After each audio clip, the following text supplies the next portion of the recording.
Vinaka, and welcome to USP Linguistics Seminar Series, Language Matters in the Pacific.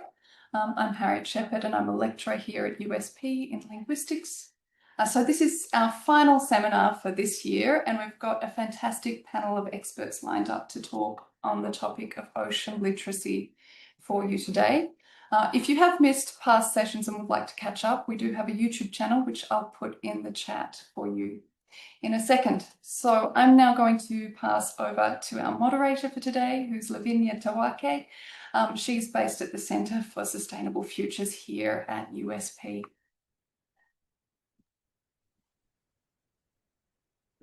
Bulavinaka, everyone, and thank you very much, Harriet. My name is Lavinia Tawake. I come from the western province of Viti-Levu with maternal links to Rotuma. I currently work with the USP's Pacific European Union Partnerships Program here at the lower campus, and I am very honored to welcome our esteemed panelists this afternoon who have been invited to talk to us today from their knowledge and experience in the ocean space about ocean literacy, our Talanoa series topic for today. Our first panelist is Dr. Manu Tupou-Roosen, our acting Deputy Vice-Chancellor and Vice President here at the University of the South Pacific. Welcome, Dr. Manu. Our second panelist is Ms. Coral Pasisi. She is the Director of Climate Change and Sustainability at SPC. Our third panelist is Mr. Eliki Ndrunganalevu. He is the Technical Editor and Digital Officer for the Pacific Ocean Climate Crisis Assessment Project, or otherwise known as POCA, also here at the lower campus. And our fourth and not the least panelist is Ms. Momoya Scotty. She is a PhD student with the Political and International Affairs Department here at USP. We hope that this Talanoa session today on how language matters in ocean literacy will be interesting, informative, and engaging. We will begin this session with introductions from the panelists, telling us briefly about the type of work they do in the ocean space. We will then proceed to the main session, which has about 5 or more questions, depending on the time that we have. There will also be a question and answer session at the end that will be opened up to everyone. So you will have an opportunity to also ask our panelists questions. Without further ado, can I please ask Dr. Manu, DVC Dr. Manu, to start with the introductions. Naka. And first of all, we thank our Heavenly Father for bringing us all safely together. It is so wonderful to be with all of you. And we thank the organizers, Dr. Fiona Williams, Harriet, and the team. And, you know, I've come into this wonderful space of education after having worked and researched on fisheries and oceans for over 25 years. And about 20 of those years were with the Pacific Islands Farm Fisheries Agency, which is also known as FFA and based in Honiara, beautiful Solomon Islands. Now, FFA is a regional organization and a sister organization to USP, SPC, and others. And the specific mandate is to help our countries in the management of their offshore fisheries, their tuna fisheries. So I joined USP just this year, and the learning curve is so steep. It's a privilege to come into this space and be strongly reminded about the power of education and that everything starts with education. Thank you.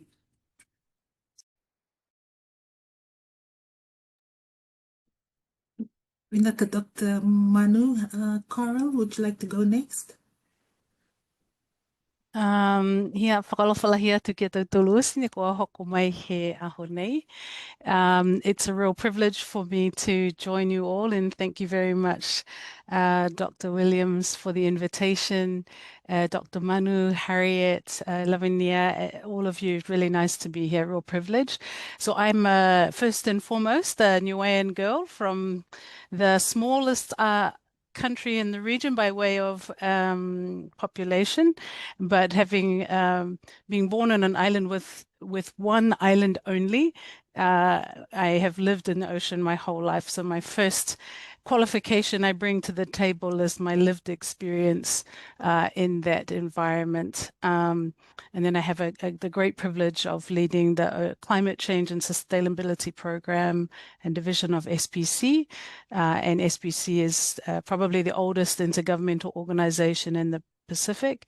We covered pretty much every SDG under the sun, and therefore climate action, which is intricately linked to the ocean, is relevant to all of those sectors. And then I work in a private philanthropic kind of space as the president of a local non-profit organization in Niue that's focused very much on ocean conservation called the Niue Ocean-Wide Trust. And so, yes, I can't get away from the ocean, from my personal life to my professional life and everything in between.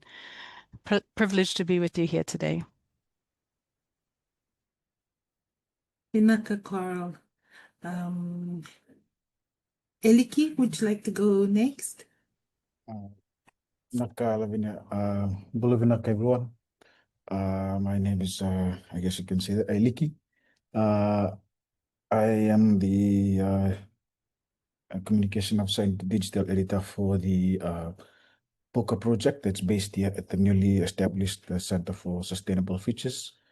I have to say that I'm from Fiji, but I am nowhere near the ocean. I'm from the inland. So this conversation is going to be very interesting and very good for me. But yeah, like I've been fortunate enough to have, through this project, have traveled the Pacific and been to some of the countries that that I haven't been to. Yeah, so looking forward to this discussion and hoping to learn as much as I can from the esteemed panelists. Naka.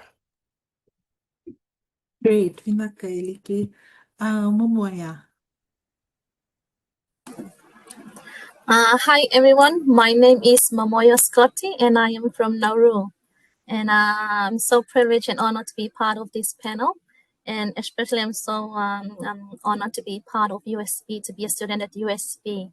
So I am currently a PhD student under the Norwegian Ocean Pacific Ocean Climate Scholarship.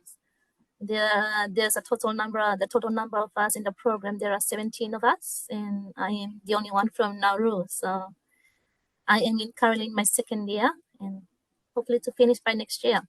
So thank you. Congratulations, Momoya. Thank you. Thank you to all the panelists for those introductions. So our main session is centered around the results of the 24th Foreign Fisheries Committee Ministerial Meeting and the 6th Regional Fisheries Ministers Meeting that was held in Niue in July this year. And the ministers endorsed and adopted the Ocean Literacy Initiative that was led by the Foreign Fisheries Committee Chair, Mona Ainuu. So at that meeting, the ministers reaffirmed the importance of ocean literacy and that it must be tailored to reflect the unique identity, culture, and environment of the Pacific. The ministers also acknowledged that this initiative has the power to connect heritage, language, and traditional wisdom. They also made a call for a whole of government and whole of society collaboration to ensure this initiative takes a holistic and multi-stakeholder approach. So, our first question, ocean literacy. What is it, or what does it mean to you and the work that you do in the ocean space.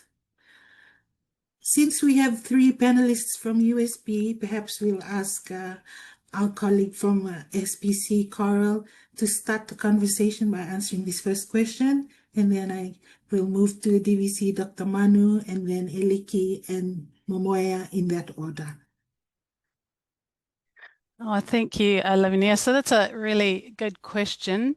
I'm glad you asked me first because I think Dr. Manu's the real architect of this this definition as it has come through the fisheries process. So it's always good not to go after her. Thank you very much for the opportunity. For me, it really is just about gaining a good perspective on what the ocean is, its true value, because it means such different things to different stakeholders. And unless we really understand the full value of the ocean from all perspectives, we really don't know how to protect it or manage it effectively. For me, perspective is really everything. We bring our perceptions to the table, but that is not a vantage point to really understand the holistic nature of the value of this asset. So I guess most people will already know this, but I'm going to give that perspective from a high level, given the job that I work in the climate change space, right? So our planet is predominantly blue. It is an ocean. It covers 71% of the surface of the Earth, and 97% of the water in our planetary system is in the ocean. And 80% of life on Earth is in the ocean.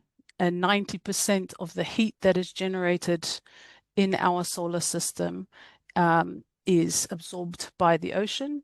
25% of the carbon dioxide is also absorbed by the ocean, and 50% of the world's oxygen comes from the ocean. So every second breath that we take is from that ocean asset. And so, perhaps if we had that perspective at the outset, we would have named our planet Ocean instead of Earth, because that is truly the perspective, the big picture. And we come from the blue Pacific continent, where, nearly 98% of our continent is ocean space. We are the custodians of the largest blue healthy lung on the planet. We are the custodians of the blue food bowl of the world, with over 60% of the tuna stocks. And we are simply the Noah's Ark of some of the world's most precious and endangered marine ecosystems and species. So as Pacific people of the blue Pacific continent, we come to the table with an incredible contribution to global planetary stability. And we also come with a very large responsibility of custodianship and understanding what that ocean really means, so that when we stand either in our own countries, communities, on the regional, state, or international, we understand the pride and responsibility that comes with that heritage. Thank you. Wow, that's for me, it was our breath is in our hands, the Pacific people. Thank you for that, Coral. Over to you, Dr. Manu. Your definition of coral, of ocean literacy. Sorry. Thank you, Lavinia. And I think that Coral set the scene nicely. And I'm going to continue that perspective, because I do think it's absolutely essential that we understand how vital the ocean is. And Carl's highlighted 98% of our blue Pacific home is ocean. So it's common sense to all of us that absolutely education about our ocean is vital. It brings together two sectors that are really critical to our people, both fisheries and oceans, with education. And so let's think about it this way as well. I'm going to draw on my tuna fisheries background, and Carl's highlighted that we have the largest tuna fishery in the world. We also have the healthiest tuna fishery in the world when it's compared to other regions, and also over $1 billion we receive across the region from export earnings. It's about $500 million in terms of license fees and the income that's generated from access arrangements to our waters. And also in terms of employment, there's about 27,000 people employed in this tuna fishery sector, and it continues to go upwards. But foremost, above all of that economic security is human security. And so we think about food security and the like that's brought through our ocean and its vast resources. So when I think about ocean literacy, I think about investment in our people.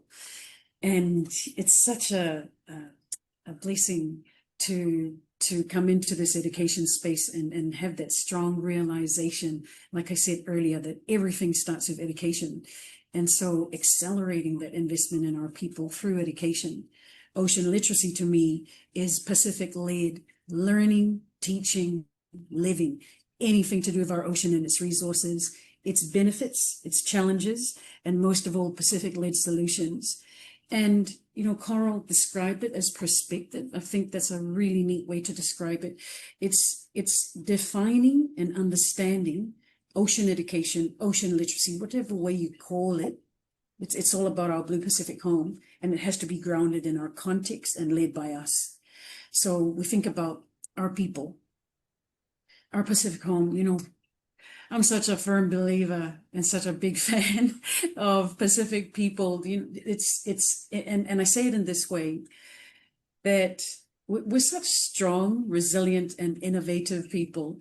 We've got this enduring resilience and strength that has withstood and risen above all manner of challenges. You know, people talk about the Sustainable Development Goals now, but well before their establishment is our people and their strength and resilience for centuries.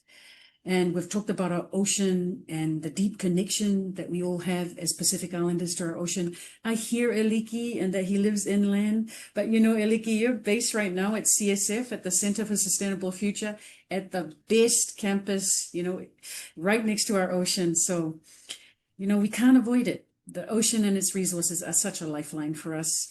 And when we think ocean literacy, it's about sustainability, it's about our survival. When we think ocean literacy, we remember what Epeli Ha'ofa taught all of us. It's our sea of islands. We are large ocean states. That's who we are, connected by the greatness of our oceans, because there's a lot of rhetoric about how small we are, how vulnerable we are, how dependent we are. And we need to continually change that narrative and see ourselves as such strong, powerful countries and people. And so that's what I see with ocean literacy, Lavinier.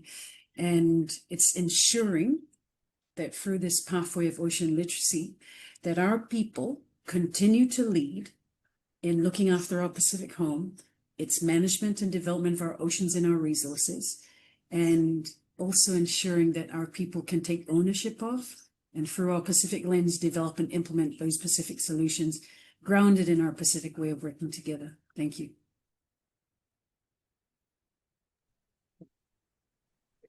Thank you so much for that, Dr. Manu. I'm sure it's very empowering to us Pacific Islanders for the responsibilities that we have over the ocean. Eliki, would you like to add to that?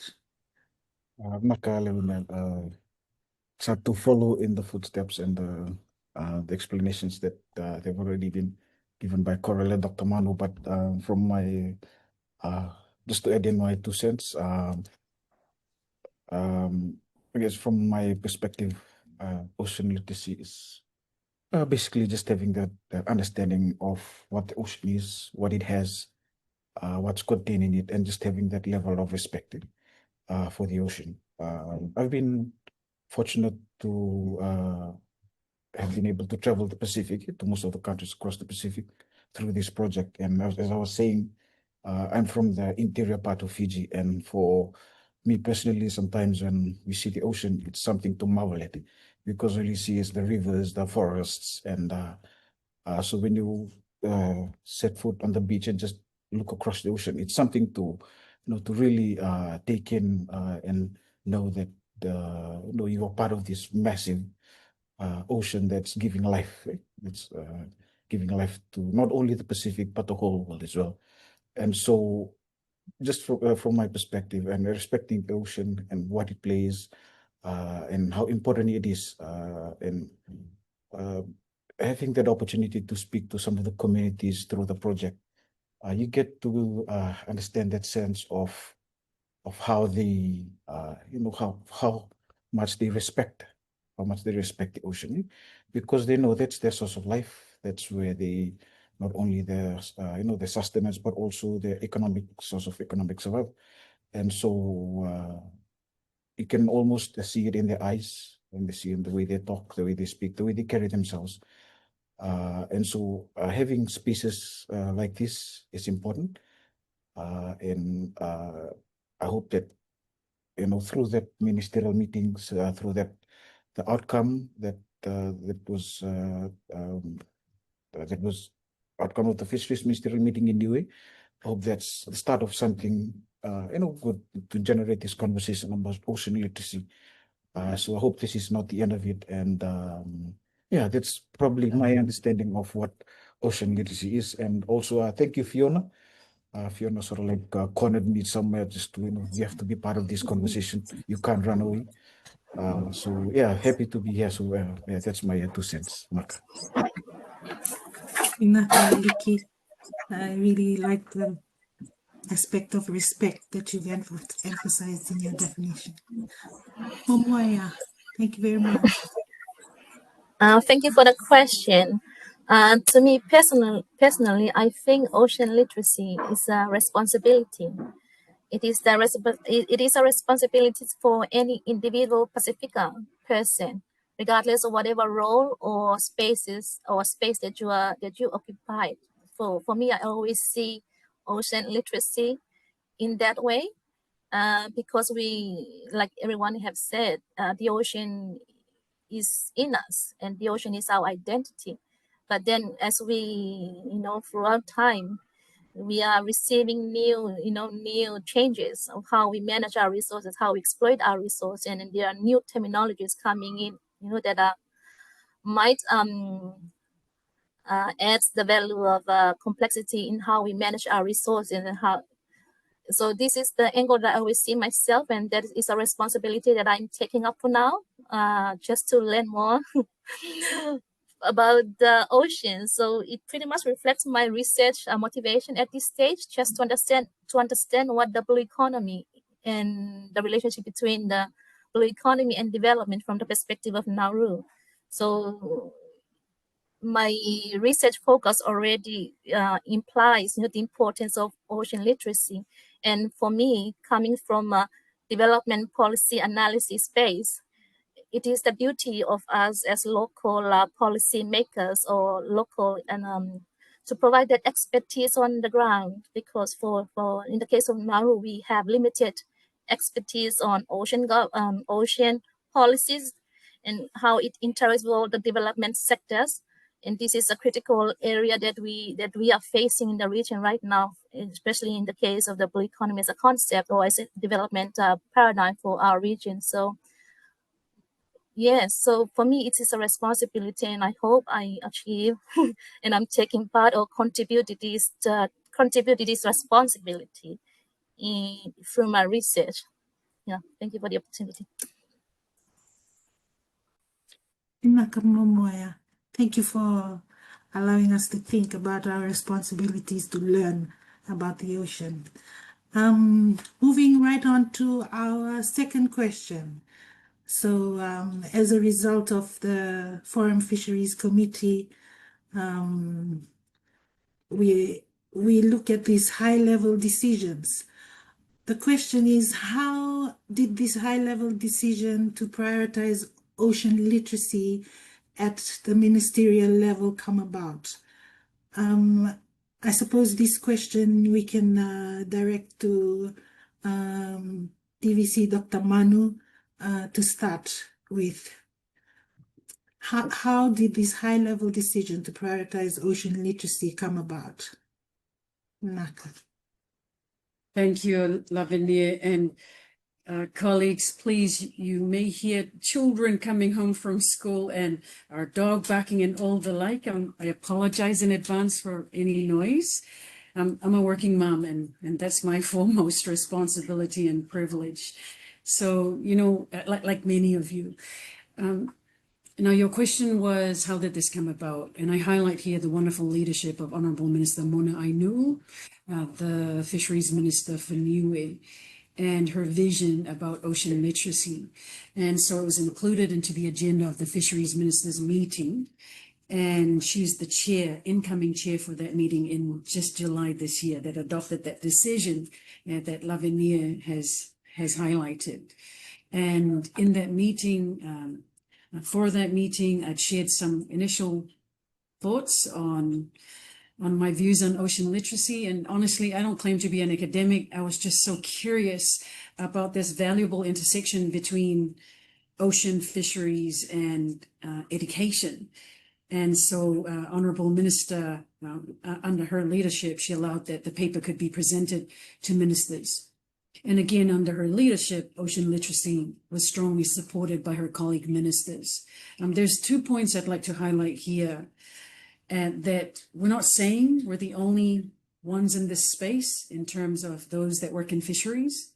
This is not a topic that's unique, and there are so many of us already in this space working and living. And so what's key going forward is connecting all of us.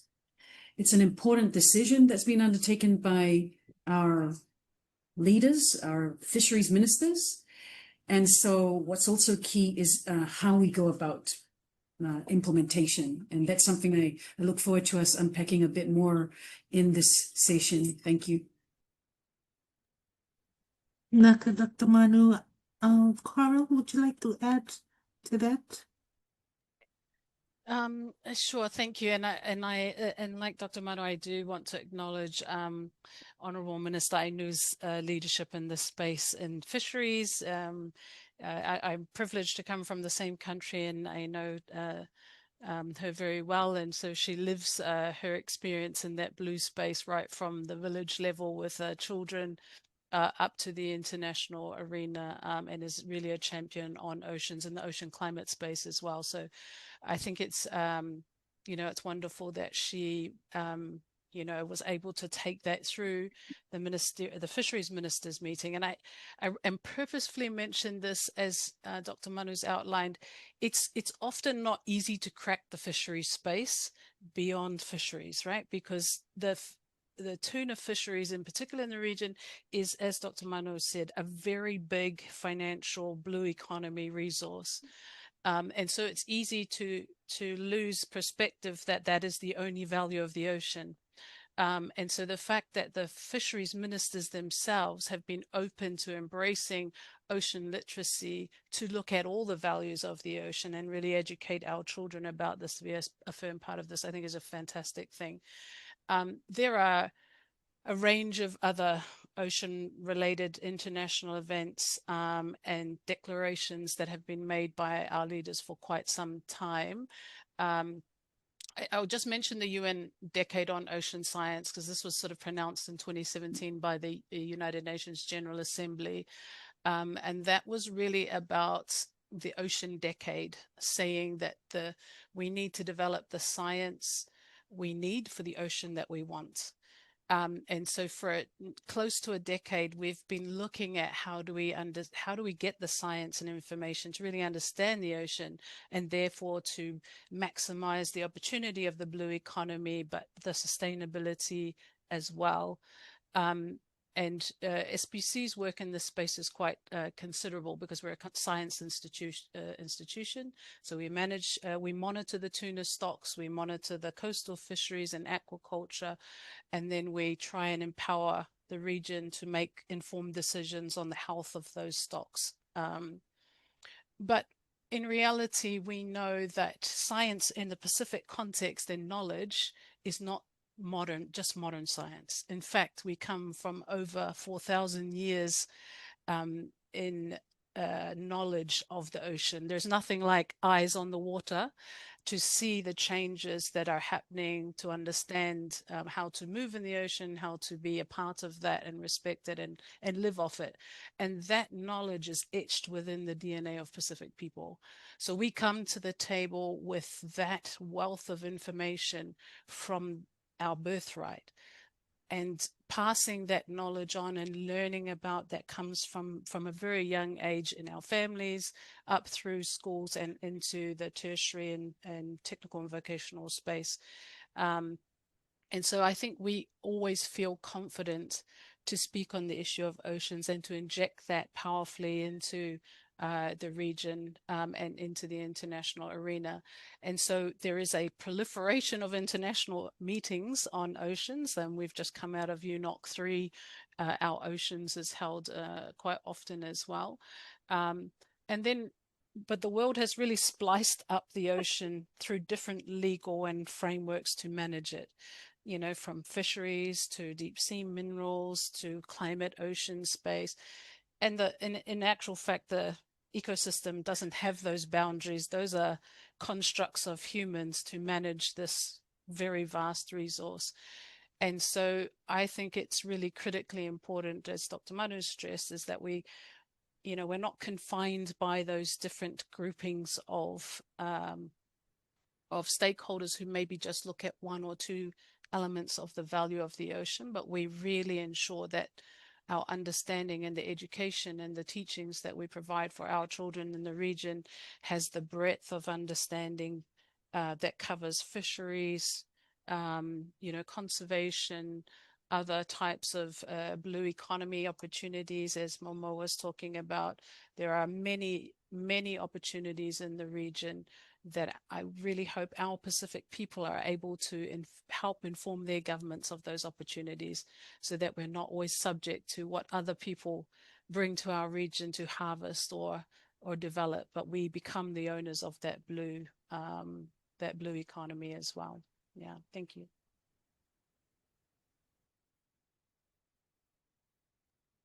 Nakakoro.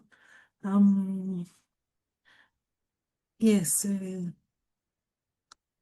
we can shape what these high-level decisions are all about as Pacific Islanders of this ocean. Thank you very much. I'll leave it to Eliki Momoya if you want to also add on how you think these high-level decisions come about on ocean literacy. Eliki? I guess from my perspective, we may not really know or understand the nature of the processes in terms of how the ministers, the discussions and how that takes place at that level and the outcomes and how they come about, coming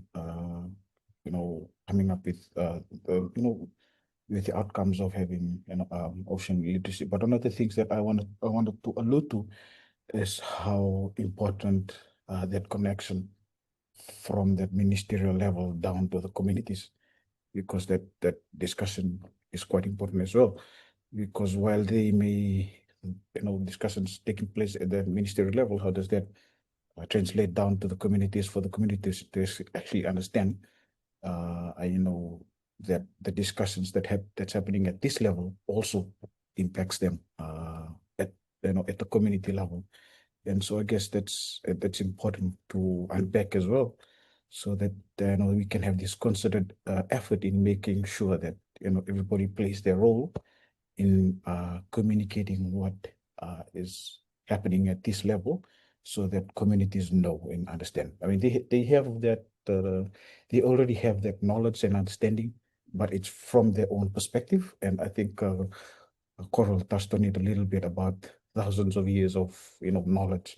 And I'll give you a simple example of I went to a couple of villages in Niue, and this gentleman was sharing about how they know and understand when weather patterns is going to change from just by listening to the ocean, the rhythm and how and how they know that if things change in terms of what they hear from the ocean, that's when they know that tomorrow the weather is going to change.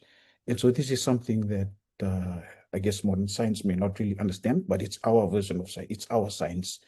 And so having that connection is quite important as well, so that communities know So when policies are discussed at the ministerial level and at that high level, it's simplified in a version for them to know and understand that, it's just not discussions are not happening at this level just for the purposes of it, but also it's for your own, it's for everybody's, I guess,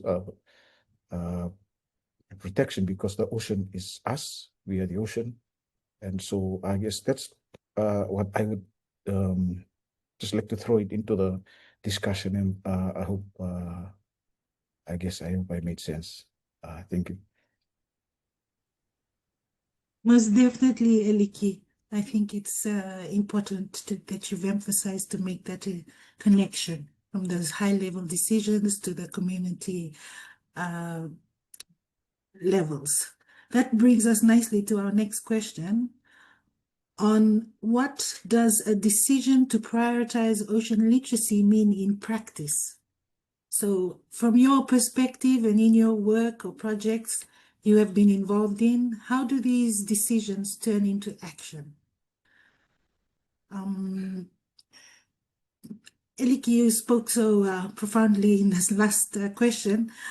Can I ask you to start as also our lone gentleman in the panelist, answer this question for us? And I repeat, how does the decision to prioritize ocean literacy mean in practice? And from your perspective and in the work or projects that you've been involved in, how do these decisions turn into action? Like I think democracy is alive. So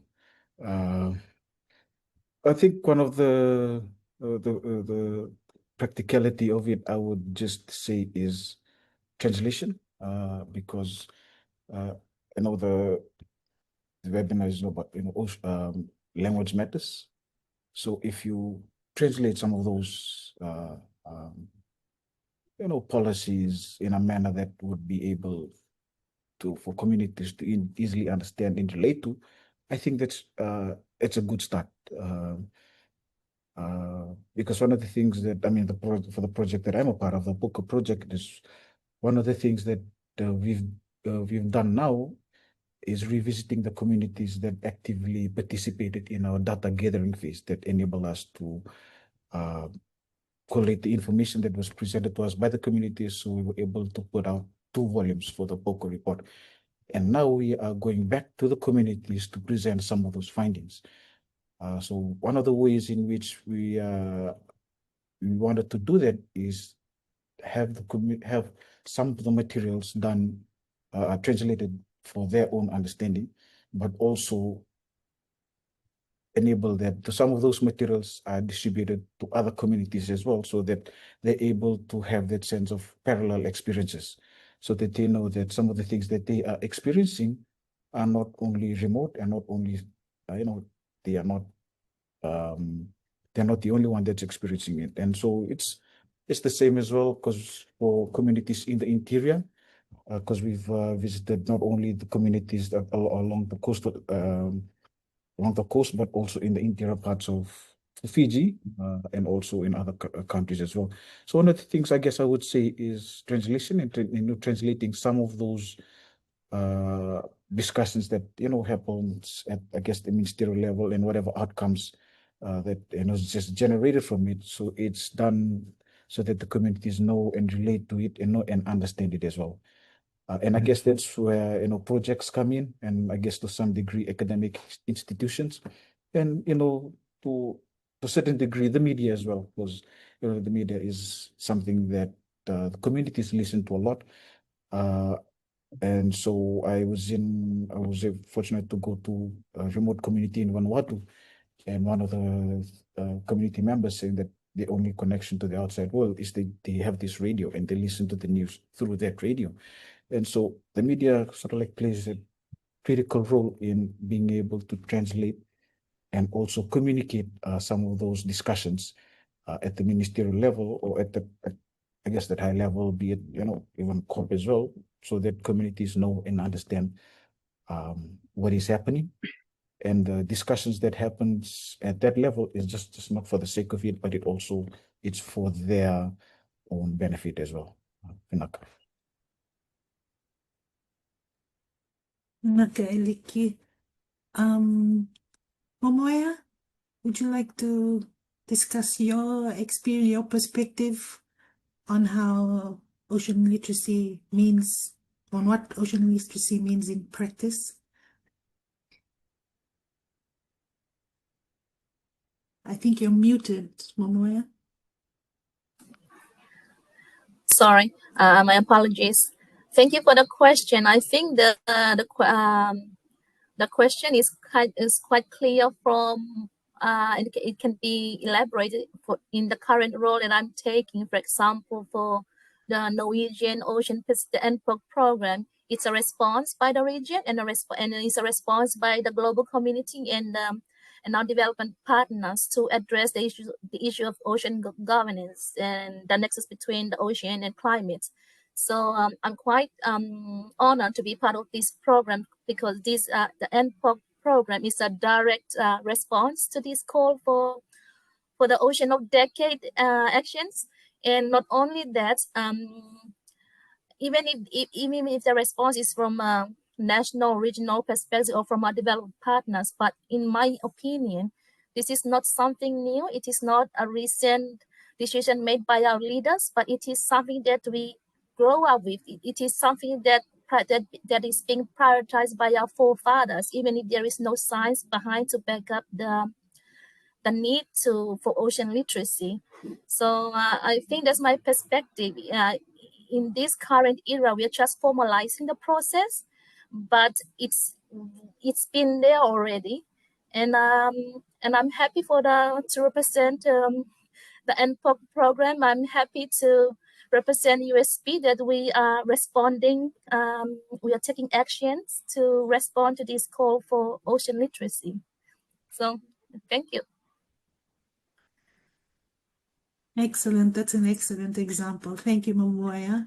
Dr. Manu, would you like to add to that?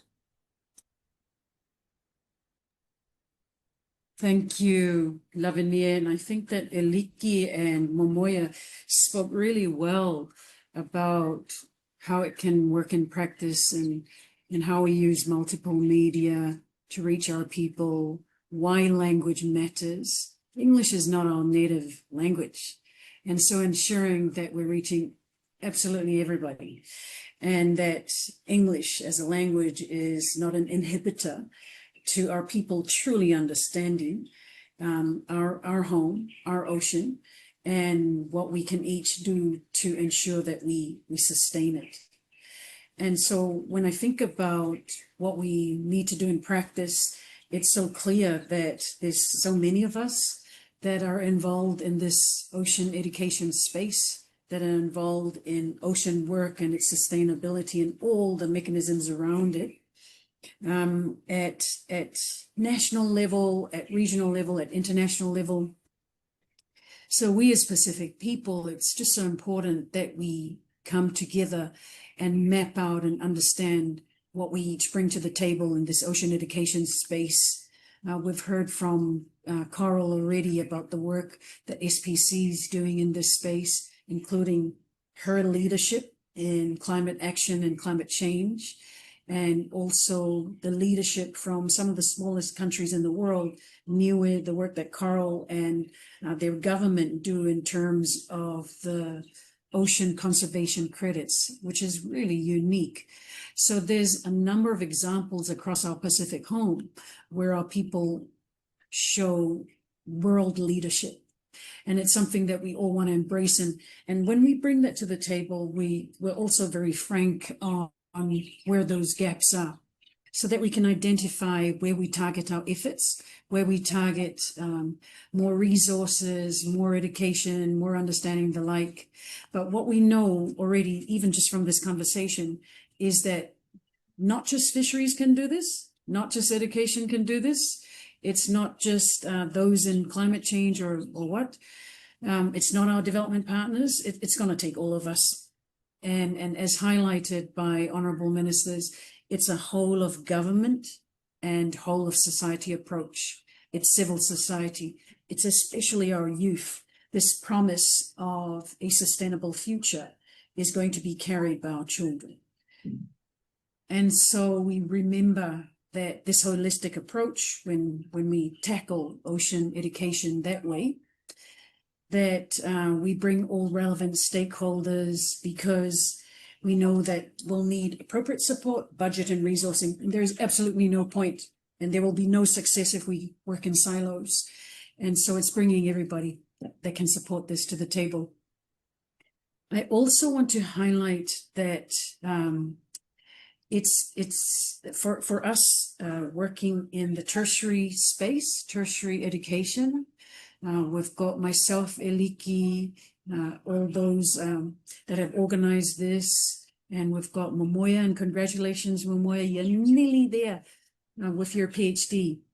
You know, we know that not everybody makes it to university. Not everybody wants to come to university. Vocational jobs are just as honorable. That's another pathway for our people. And yet we know this as a fact. Everything starts at home. And so ensuring that we take our learning about ocean, about our home, about sustainable development, about sustainable management, about Pacific leadership, we take it as early as possible to early childhood education, and ensure that we're empowering our children as early as possible from such a young age. And we know that happens at home. But when our children come into the formal education space, we want to ensure that that space is set up to support them, to uphold and preserve our traditions, our values, and not be approached in a way where it seeks to replace that. It's a marrying, a closer marrying between our formal education sector and our non-formal education sector. It's about ensuring that we can support families, communities, and upholding our traditions in whatever ways, ensuring that it's through our language, just as you so honorably highlight in this webinar, and through the work that you do in this program, in this school, in this university, across the region. And it's about ensuring that we do it in a very respectful way, going back to that theme of respect highlighted earlier by Eliki, ensuring that when we gather traditional knowledge, that it's not taken for our own individual purposes of publishing, of achieving a higher degree, that it's done in a way that we give back to our community and we preserve the intellectual property of that community. It's also ensuring that we provide a wraparound support for our children. It's not just about academic grades. That's not true what true education is about. True education, in my humble view, very new to this sector. And I think it's really just talking as a mom, as one of all of us. That's a daughter, a sister, and, you know, it's ensuring that above and beyond the academic grades, it's about supporting the mental well-being, the physical well-being, the spiritual well-being. It's that whole of the person approach to education. That, in my view, is our grounding of ocean literacy in our Pacific way and in our Pacific values. And so there's lots of ways in which this could be brought into practice. But, you know, it also goes back to something that I think it's Eliki who mentioned it, that he hopes that this webinar is not just this, and there's a continued conversation. And absolutely, we don't want to be providing ad hoc opportunities for learning. We want to deliberately create multiple learning pathways on this subject and all things Pacific, both inside and outside the classroom. Open up the whole classroom. That's our classroom, our whole Pacific environment. You know, it's learning about our ocean. It's learning about our everything Pacifica. That's also outside the classroom. The other one that I want to highlight, it's not just about creating those learning pathways. It's ensuring that there's a closer marrying between academia and workforce interests, and creating career pathways, the ways in which regional organizations can improve coordination amongst ourselves and create internships, mentoring program, fellowships, and and build on what we currently do. It's also tapping into our private sector, our civil society, and absolutely empowering our youth and our children. And last message on that is no one achieves anything alone. Thank you. Thank you very much for that, Dr. Manu. Carl, would you like to add your perspectives? Well, I think the previous speakers have spoken so eloquently to this one. I mean, I think maybe I'll bring up just to leverage off, I think, what Dr. Manu just sort of finished on, and both Eliki and Momo raised this as well. I mean,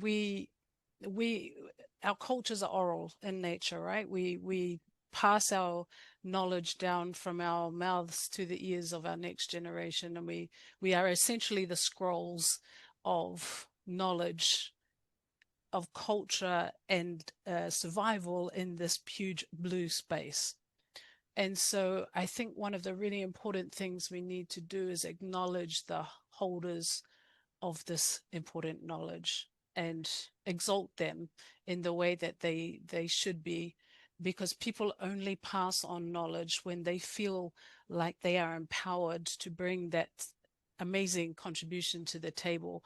And I think, you know, for me, at least growing up, I didn't appreciate traditional knowledge and cultural practice. I didn't appreciate the value of that. I was born and raised in Niue.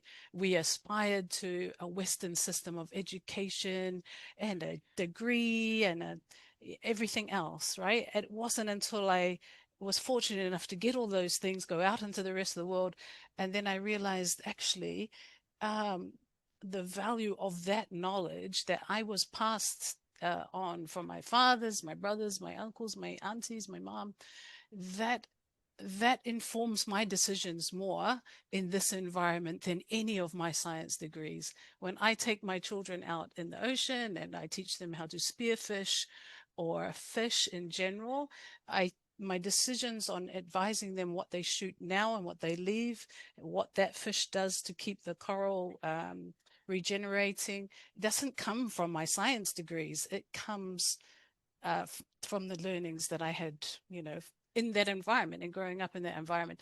So I think we really need to acknowledge and empower the professors and the doctors of this traditional knowledge in our community. And we don't often do that. So they come in a little bit shy to the conversation in communities, in countries, and certainly in the international arena. We often are putting our Indigenous and cultural practitioners into a box that is defined by the international lens of what they understand traditional knowledge and cultural practice to be. And I think our perspective on that in the region is very different. The vast majority of our island countries and territories are still run by Indigenous people. It's not the same as the rest of the world, which comes in a little bit wounded in that space. I'm not saying that we haven't had challenges as a region, but we still come to the table with a huge amount of traditional knowledge that I think we ourselves undervalue and don't really empower to be part of the decision making. And that is really the first knowledge that we impart to our children. And it's the knowledge that our primary school teachers, at least in my country, bring to the table when they're teaching our children, well before they draw on their modern qualifications in this space. So one thing I think we really need to work hard on is verifying that those traditional knowledge holders and really empower them to be a part of this literacy in a way that they feel really proud and respected. And I think we'll be better off for that, because we, you know, for me, in the span of one generation, I only learned that perspective when I went out to the rest of the world and realized actually the shiny, rare thing that I was looking for, and thank God I got the resources to pay for that education. It was fantastic. But that really rare commodity of knowledge is actually what we have in our communities.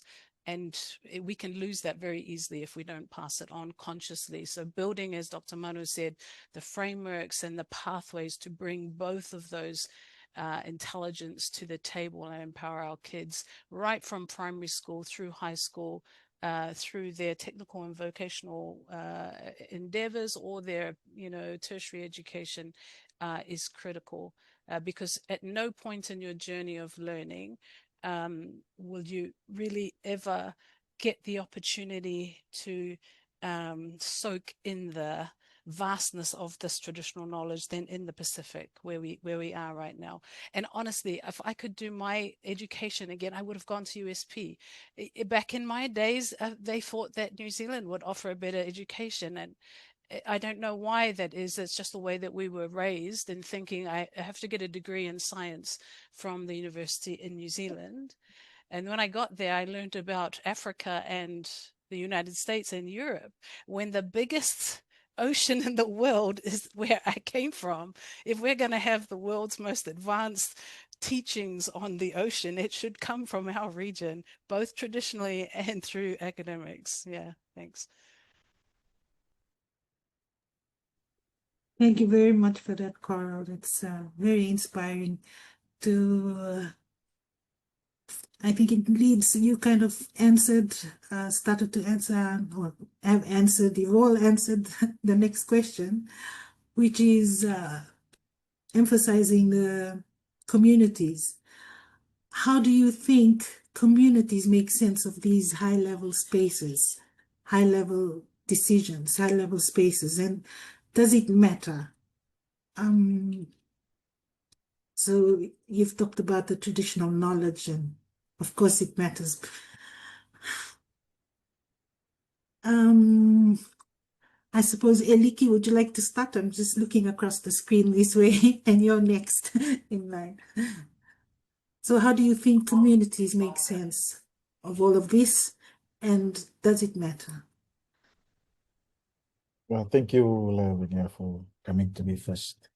I think it's matter. It matters. It's not there's no two ways about it.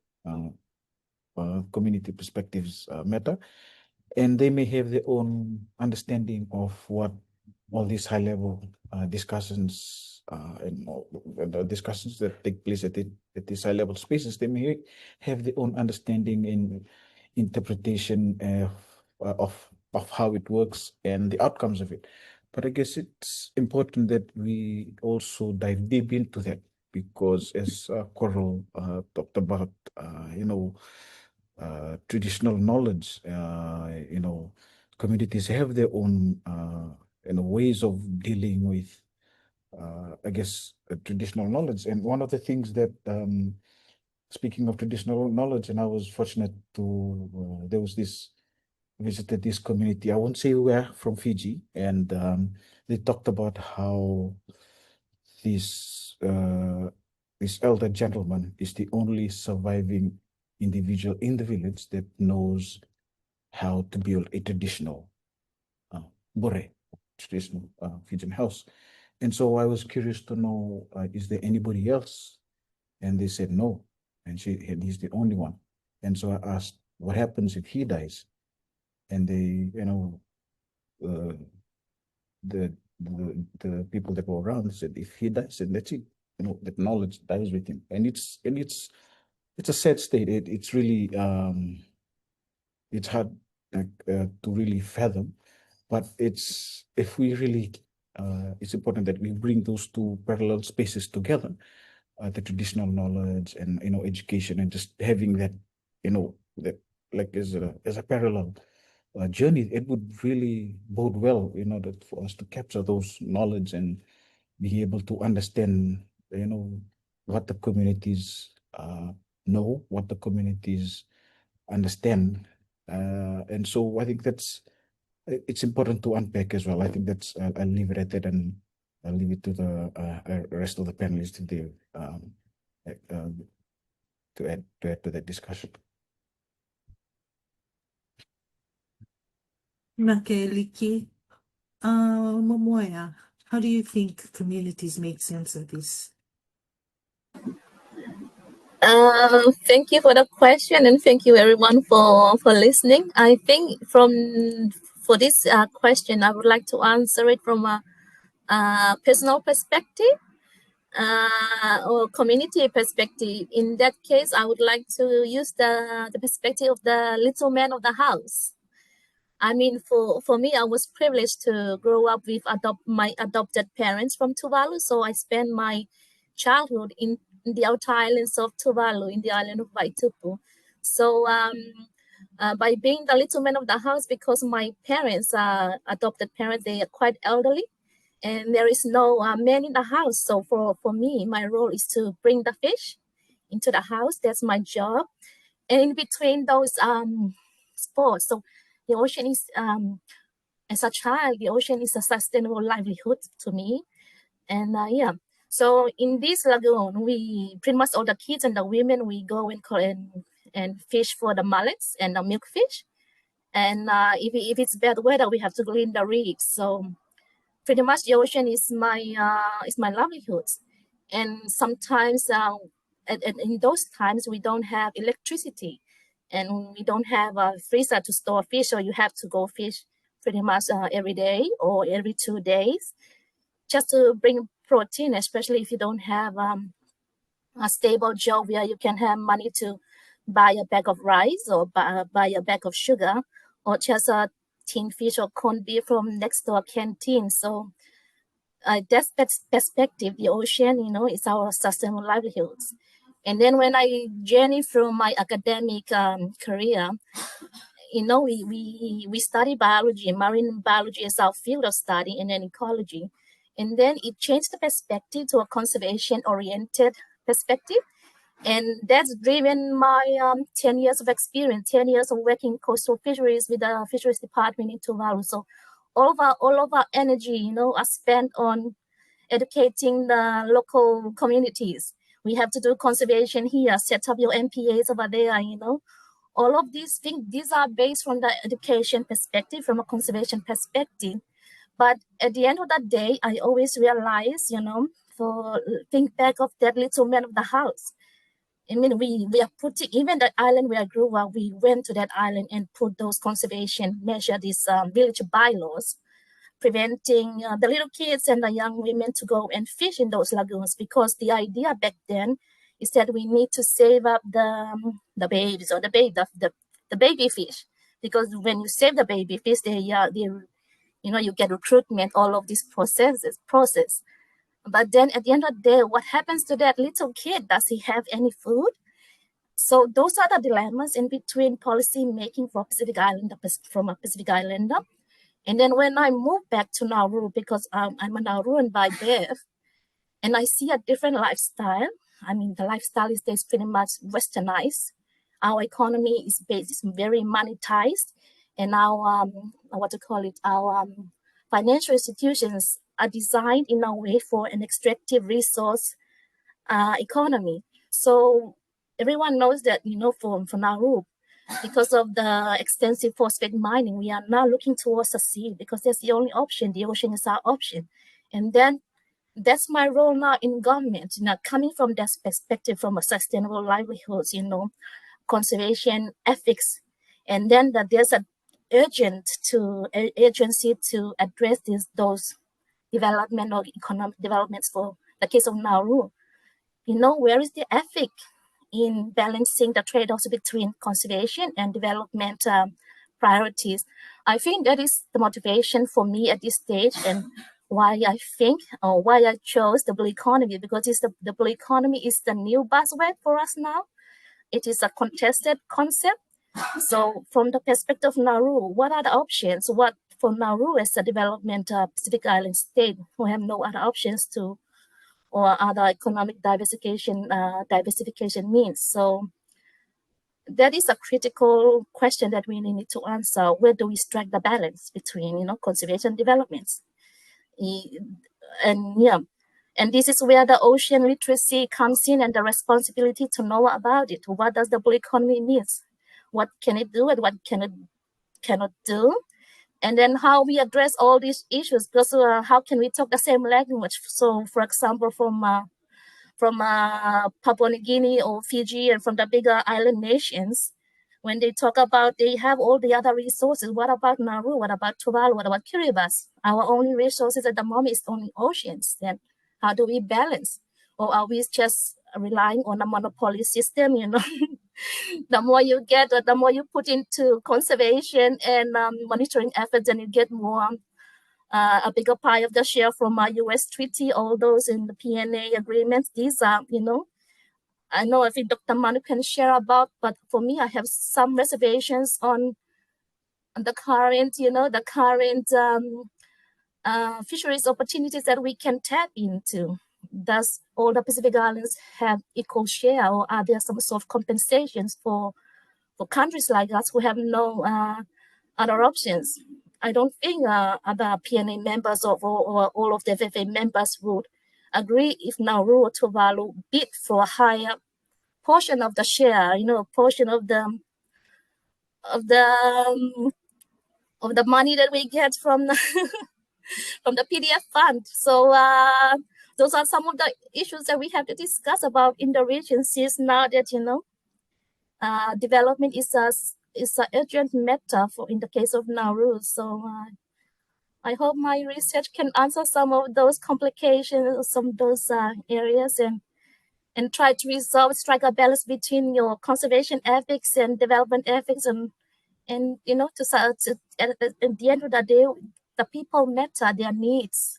It's our responsibility to look after our people and the future generations. So yeah, I'm happy for this space, and for now, my perspective I want to say is the perspective of that little man of the house. So when we think of when we do our decision making and planning, we have to think of those little people. I think that's my contribution for now. Thank you for. Thank you, Momoya, for that deep thinking behind how communities make sense of all of this. Dr. Manu, would you like to respond or add to that? Thank you, Lavinia. And I thought that was a beautiful way that Momoya described her own personal experience and what she brings in for her studies. And, you know, my hat's off to her. And also this delicate balance that she's alluded to, which we're all confronted with at one time or another in terms of conservation and development. I have a strong belief around this, that when we look at the human side of our work, because it's never just about the money, it's always about people. When we focus on the human side of our work, then we'll always take the right path. And we're not driven by money, we're driven by what our people need. And that's why I think that when you approach it that way, it can only be the right way. And when we think about investments in our people, you know, we're talking about education, and we all know that education and health of our people go hand in hand. And you cannot have one without the other. We cannot educate children that are not healthy. And you know, we ensure that the investments in our people look at both those two pillars of our society, health and education, and elevate those. When we elevate traditional knowledge, we're also elevating not just the knowledge on sustainability of our ocean, of our resources, but say sustainability of the health of our people. So, you know, I'm a firm believer that when we invest in the health of our people, it's our healthy people that will ensure the continued health of our ocean. And so keeping front of mind that human side to our work. I want to touch on something that was mentioned earlier by Carl and Eliki in terms of the knowledge in our communities, that we elevate those who are professors and doctors. And I want to highlight here as well. Earlier this year, I had the privilege to attend for the first time the Waka Pasifiki conference. And a question was put to me about how we ensure that we can grow Pacific scholarship and empower people. You know, it was to me, it sounded like it was very much about scholars.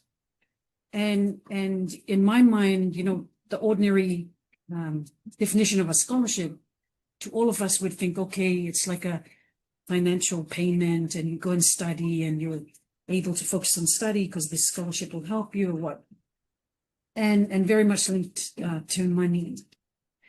And so I was very privileged to be on a panel of academics, and they talk about scholarship in the sense that studies are done and all those things. And like I said earlier, I do not claim to be an academic. I've never been, you know, a steadfast lecturer or that. It's only training through my fisheries role and teaching role in that space. And it's through workshops and meetings, but never a formal lecturer. And so when the question came to me, in my mind, and what I expressed to our audience was scholarship to me is a foreign concept. It's one that's very much around things that are written, things that equate to finances. And yet you cannot tell a fisherman that's fished all his life, or a fisherwoman that's had this tradition of fishing in their family for generations, handed down from a grandfather, grandmother to mother, father to them, and they're handing down to their children, that they're not scholars. And absolutely, they're Pacific scholars.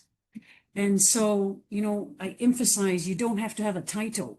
You don't have to have a degree to be a scholar in Pacific traditional knowledge and all things Pacific. It's a Western, I believe it's a Western way of capturing experts in a subject. And you know, there's so many other things through our traditional knowledge where it's those on the ground.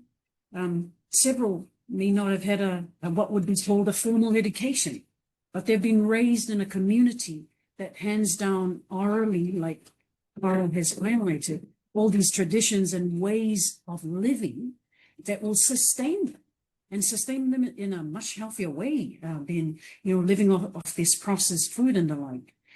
And so it's something that I think we need to be very conscious of, especially those of us in academia, that we're not perpetuating this idea that you must have a degree in order to be considered an expert. So it's very much to uphold what my esteemed panelists have said in terms of honoring those who work in our communities, who are on the ground, who understand and live every day these traditions. And in whatever ways can we support and uphold them, families and communities. And when you ask Lavinia, does the community matter? It's all that matters. It's what matters most.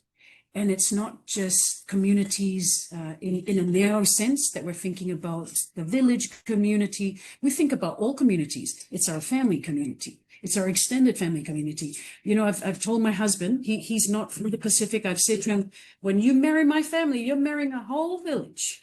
You know, it's just, it's the way we are. So it's our church community. It's everything.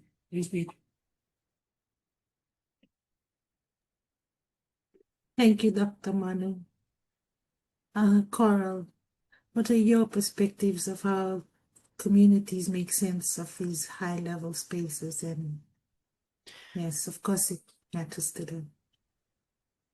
Yeah, thank you so much. And I mean, I love all of the points that the esteemed panelists already said, and you know, I love this that last point that you just made, Dr. Manu, that the community is all that matters, and I think that is such a important grounding for us to understand, no matter where we are sitting in life, in the scheme of things, and we have to approach that with authenticity.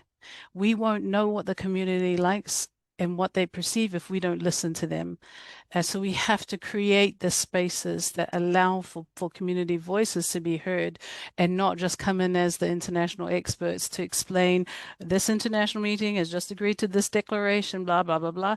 And honestly, in a small place like Niue, I have to say that our community is completely over-consulted. They are sick of hearing about all these international agreements, and they still are facing a declining environment. And they know that a lot of the impacts on that environment, which are causing that challenge, is not coming from them. This is coming from outside of the region. So I get this all the time. I'll go into a village and a community, which I do all the time here at home, and I will start talking about ocean conservation and climate change. And the old people will say to me, yes, yes, yes, yes. Okay, and what are you doing? Where yes, okay, yes, we can lock up this area for ocean conservation, but I need a water tank. We need water. And we're so trained to be stuck in this process of, writing project proposals, getting the donor approval, coming back, consulting, building a log frame, blah, blah, blah. By the time the water tank is actually approved, it's like 10 years later. It's just too long. So I think we need to really break out of those traditional constructs of how we do assessments, build policy, get money, come in and do stuff, and really just listen to communities' needs in this space and try and create the vehicles that we know can deliver the type of support to our communities in a much more consistent and predictable way into the future, because the challenges that they're facing in the ocean space are not going away in a 3-year project or a 5-year project.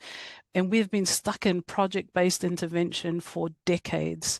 This is why we embarked on a journey in Niue to create the Now Trust and the Ocean Conservation Credits to really build a vehicle that is fit for purpose to respond to our communities who continuously tell us the same thing. We're catching less and less fish, and our coral reef systems are becoming more and more degraded. And you want us to conserve that, and you want us to become chicken farmers and pig farmers when we've fished our whole lives. But we know that the problem is being caused by these other big countries that are polluting. That's why you're out there, negotiating climate change. And so I think we need to break out of the traditional systems of harnessing resources and implementation, really create our own vehicles that work for us and push the donor community and the resourcing community to support that and meet the communities at the level that they're at. Because we should not be feeling like beggars, right? This is not a charity, it's an obligation. When you have cross-border pollution like climate change that is destroying the ocean environment upon which our communities have depended for thousands of years and should be able to into the future, it is not a charity to give the climate finance that they need to adapt to that. It is an obligation, and it should not require them or us to go through financial gymnastics to get it, right? We should be able to get it, put it in a trust, deliver it in a way that our communities can be a part of that decision-making process. So I think, communities are much bolder and demanding than they used to be. And that has required them to break out a little bit of their traditional systems of respect and stuff.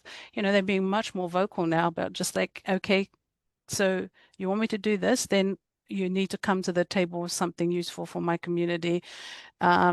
And I think, because we've been in this situation in the region for quite some time, what I'm really excited about is the innovation that is coming from our communities and countries, right? They are sick of this paradigm, this, merry-go-round of crazy stop-start action based on international agreements.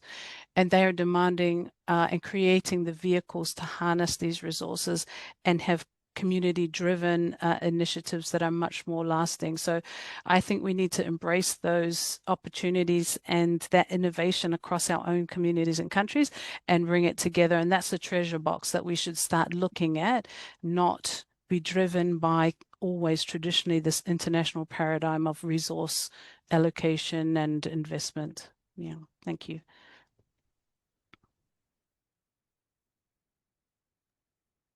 Thank you very much, Coral.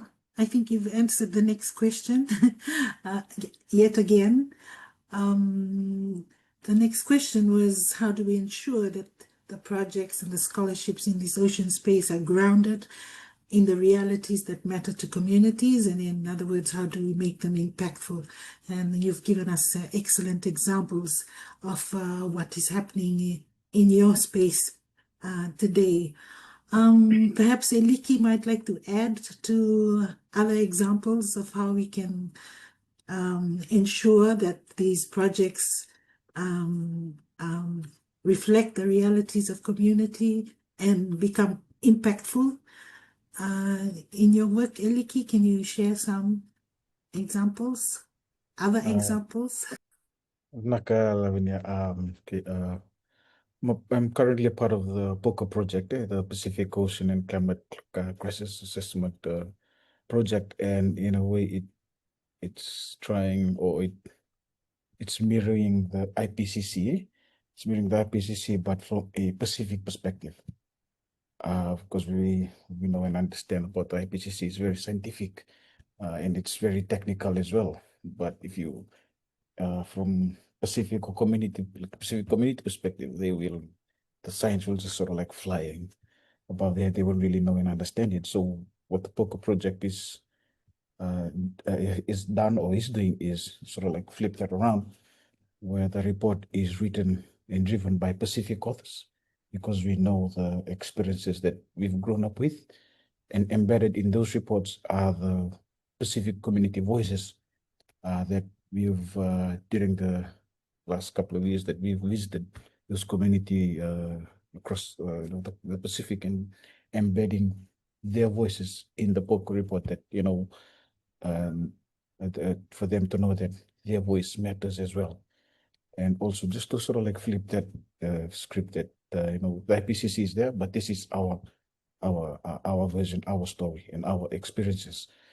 But having said that as well, and I think Coral spoke to this as well, is the fact that some of the communities, they have been over, like, I guess, for lack of better description, over visited, I guess, because when we visit some communities, they shared that, one group was just here a few weeks ago, and then another group was here last month, and then another group was. So I think it's important to, cast a wider net, if in terms of scholarships and projects, is to, because there are other communities as well that are also experiencing some of the impacts of climate change, if you going on that space, and they know and they understand that climate change is happening from their perspective, but their voices are not as elevated as compared to those that have been been visited a lot or researched on a lot. And so I guess that's something that we need to break out from as well. And also it will help avoid duplication of projects, and duplication of some of the things that have already been done. So before doing any project undertaking, it's probably best to do a scoping exercise, just to cast a wider net and see what's already available and find your niche, find your gap. But yeah, from the POCA perspective, that's from my work experience and the things that we've been doing. That's what we have been doing so far. And the POCA report, both the volumes 1 and 2 have been launched. The volume 1 was launched last year at COP, and it received quite a good following based on that. And so we hope that the communities and the countries that we are revisiting, we are in the revisiting stage, to present back to the communities and also to the countries the things that the outcome of the report, and to know that, and to ensure that community voices matter. And so whatever they've shared with us is captured, and it's just not for the sake of it. Yeah, that's just, I guess, in terms of ensuring impact, that's just my contribution. Okay. Pinaka, Erike, the poker work is a very good example. Momoya or Dr. Manu, would you like to add to the examples of how we can make impactful projects or scholarships that reflect communities' aspirations?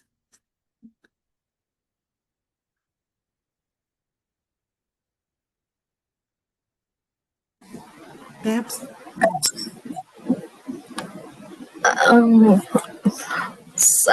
Sorry, I'll give the floor first to Dr. Manu, and then I'll go after her. Thank you. Well, Moya, I was letting you have the floor first. Please, we would love to hear your perspective. Go ahead.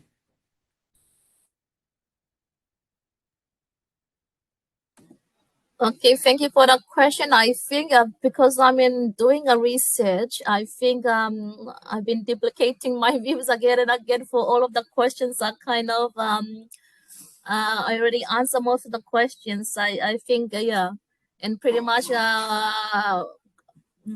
what I want to highlight again is the importance of responsibility at the individual level. So yeah, so that's how we, in that way, that responsibility, I incorporate that responsibility into my research just to know what is the blue economy is all about and what is the nuances, how as a concept or as a development paradigm in the context of the Pacific Islands. So because there is and it's also a responsibility to address the research gap from Pacific perspective, because we don't have much research on contextualizing the blue economy in Pacific Island settings, and especially for the microstates. The microstates that I'm referring to are the very mini islands, so like Tuvalu and Nauru, which are below 50 square kilometers in size. So that's my area of focus, not applying the Pacific microstates from the case of Papua New Guinea and Fiji and Vanuatu. So that's the angle that I'm coming from. Yes, pretty much on the responsibility just to, because if I'm already in this space, then my responsibility is to tackle these this new area that we need to know more about the blue economy and all the discourses that we are facing, to ensure that when we talk, we speak the same language, and we because of the contentious is getting intense, so political dialogues and sensitivities, and then there is also the need to balance the development aspect and our local community needs. I see that is a big area that for me as a research student for now, that's my role, and I hope at the end of my research program I can be also play the role of a knowledge broker, and just to feed that be available at the ground at any time of the day or the month, instead of paying lots of money on our on international consultant to come in, because at the moment we don't have that local expertise on the ground. So it's a contribution to my country, and I hope for the region as well. Thank you. Minako Momoya. Dr. Manu, would you like to add? Thank you, Lavinia, and I think that my colleague panelists have articulated really well. The only ones I want to emphasize, only points I want to emphasize is related to empowerment. How do we ensure that what we do is impactful on our communities? Is we empower our communities. How do we empower our communities? We ensure that we connect, that we consult, that we communicate, that we talanoa. Our people know best what they need, and we need to listen. And it's exactly what Carl highlighted earlier as well, create that platform for that dialogue and listening to happen in a very deliberate way. You know, there's a lot of, and around projects, a lot of things that happen because there's money being made available towards this, and then we go to the community and ask, oh, because this is being made available for this particular reason, what are your views? But it should absolutely be the other way around, always, that the community tells us what they need. We go to the donor community where needed, you know, to dictate and inform how they develop projects that meet directly the needs of our people. And so that's all I wanted to add on that. Thank you.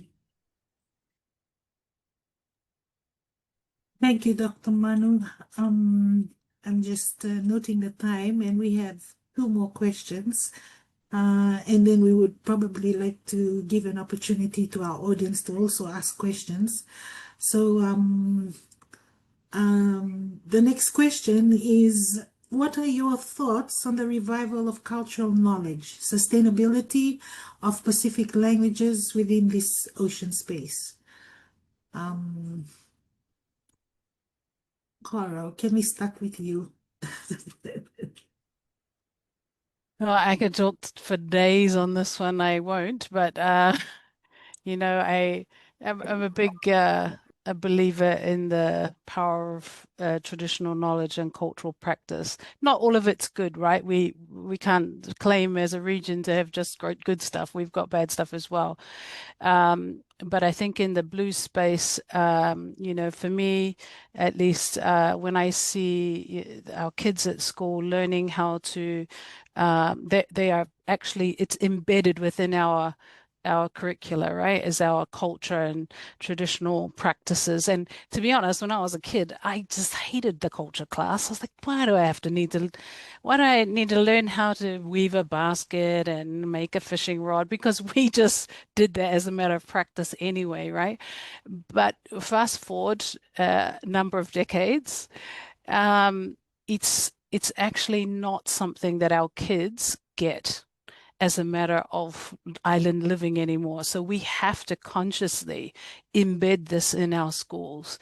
And I'm so privileged to be a part of an effort here where we do use the finance that we've raised off ocean conservation to inject back into the schools the ability to fund the tools, not a huge cost, to help the culture teacher make sure that he can take the kids out, teach them which trees to cut for fishing rods, how to traditionally tie the right knots, which wood was used in the past for different types of fishing. And those knowledge products now, once they are done once and taught once to our children, are a resource for every generation to come after that, which we otherwise would have lost if we didn't make the conscious effort to do that. And I really want to do a big shout out to Dr. Fiona Williams and the visionaries in the USP language space, because, you know, and, you know, here locally, we have some incredible teachers of Wangahau Niue. And when you're teaching a language, you're teaching cultural respect at the same time. You're teaching the traditions and the protocols with that language, and that vernacular describes the resources in a very different way than English does, or French, if you come from a French territory. And so I was so privileged to be a part of the first cohort of USP language students who studied Wangahau Niue. And all of my colleagues were like, what are you doing going to university to learn your own language? You live in Niue. And I did not know how much I didn't know until I took that course about our language, but also the traditional protocols that come with proper introduction, etc. And I think that kind of consciousness in mainstreaming our culture and traditional practices into what has traditionally been sort of a Western system of education is a really important part of doing that. And I think I want to really give a huge shout out to the holders of that and the teachers of that here on island, Bertha Tongahai, Bulita Langi, Sifeoane, amazing resource people, and so passionate. I think the other thing that I would like to reference in this space is the incredible example that I saw at FestPac last year. And if you haven't been to a FestPac in your life or your children, you have to go to one of these, right? It is the most incredible display of diversity of culture anywhere in the world. And we come from that, which is amazing.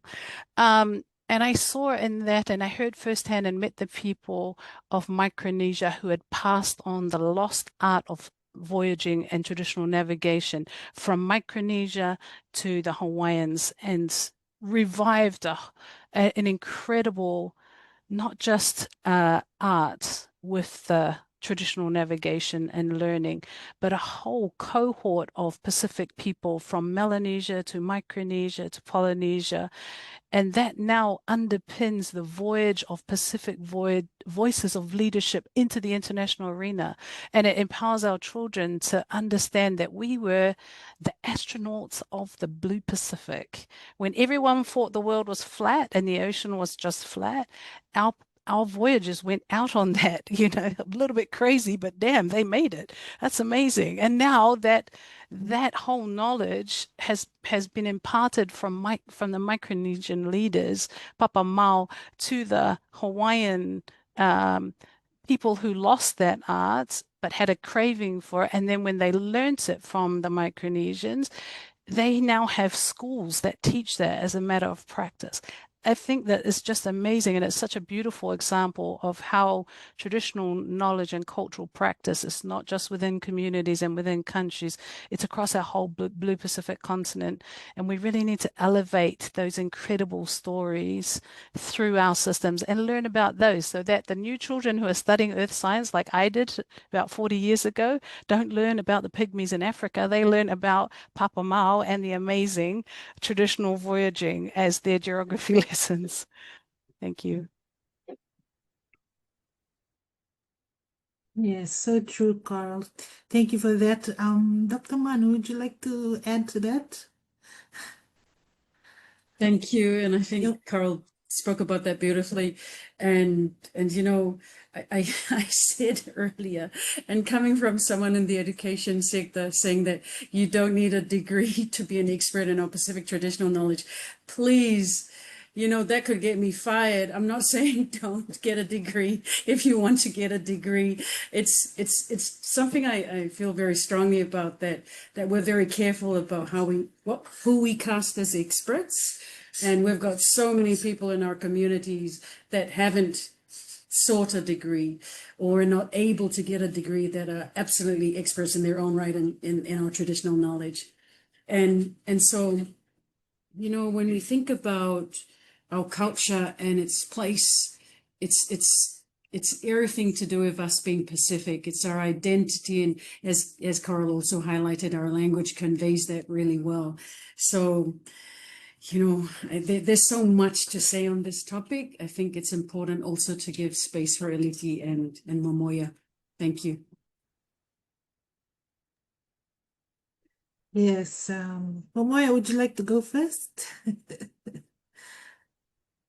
Your thoughts on the revival of cultural knowledge and sustainability of our Pacific languages.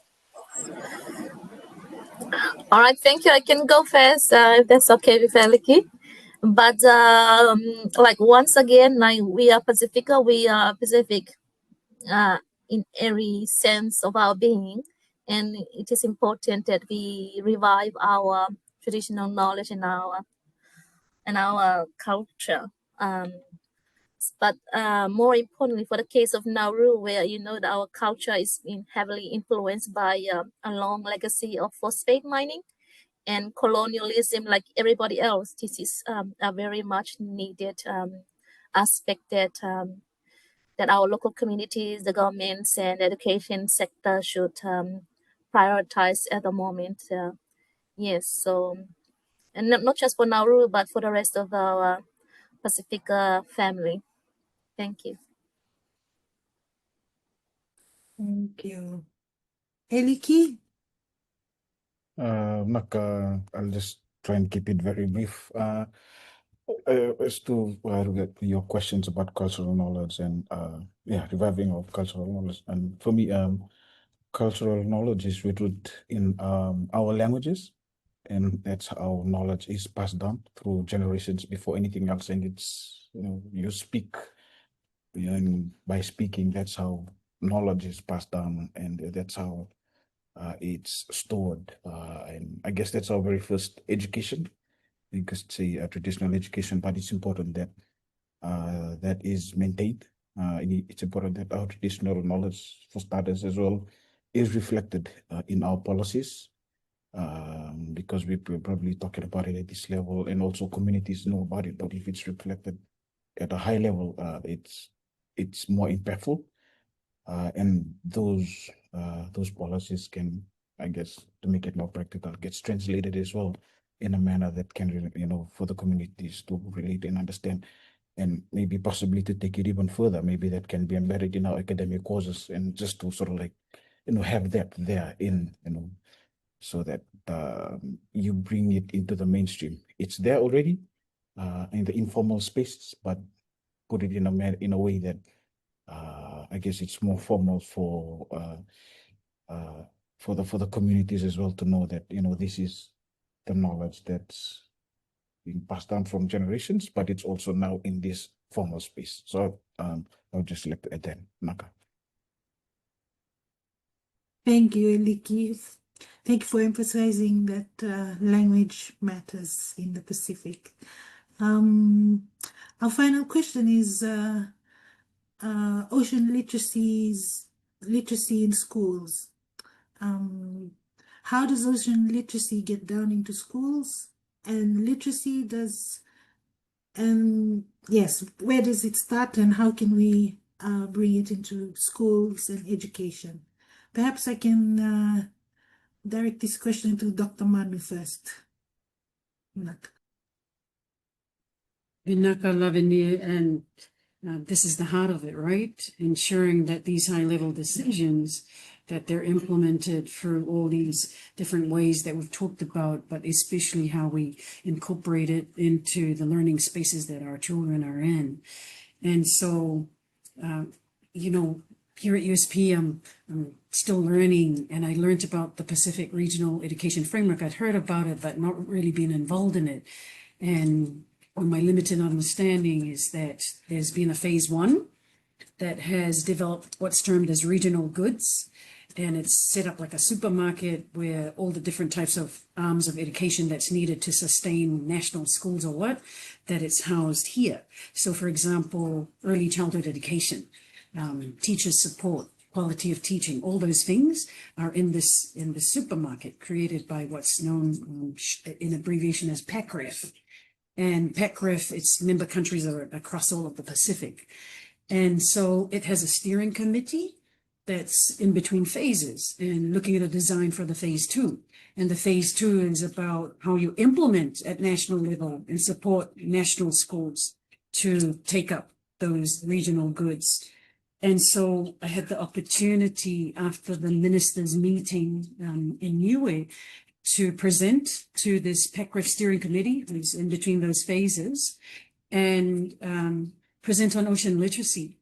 Because, when you look at the regional goods, it doesn't stand out as a regional good. And all of us in this webinar have embraced just how important it is. And so what the PACREF steering committee have done is they've taken ocean literacy as a subject now and incorporated it deliberately into a number of regional goods to make sure that in the design of this next phase, which is all about supporting the schools, that ocean literacy is very much part of it. So that's one way in which it reaches schools, and that's like a formal way, right? But we've discussed in this webinar all types of ways in which we actively and deliberately support our communities, making sure that all of us in ocean education space come together and share all the lessons learned, share the learning offerings, and mapping it out. I think that's such a key step in taking this further. Thank you. Thank you, Dr. Manu. Coral, what do you think, how do you think ocean literacy is brought to schools, and where should it start? Should it start at kindergarten or? Yeah, no, absolutely. I think I've probably rabbited on a fair bit about making sure that we start at home and right through kindergarten and make sure that that is consciously done. So I think Dr. Mana's really outlined an important framework that will help to ensure that that happens. I think our ECAP program at SBC has been working with both USP and others in the region, like Pristine Seas educators that go out with boats and figure out how do you take a classroom out onto the ocean. And they've consciously developed like tools, about 7 different tools from an ocean literacy perspective, which is like a repository of different things to help empower teachers to teach different elements of the ocean. So I think, all of these have started to bubble away over the last couple of years, and we just need to bring those together to empower teachers to consciously draw from that.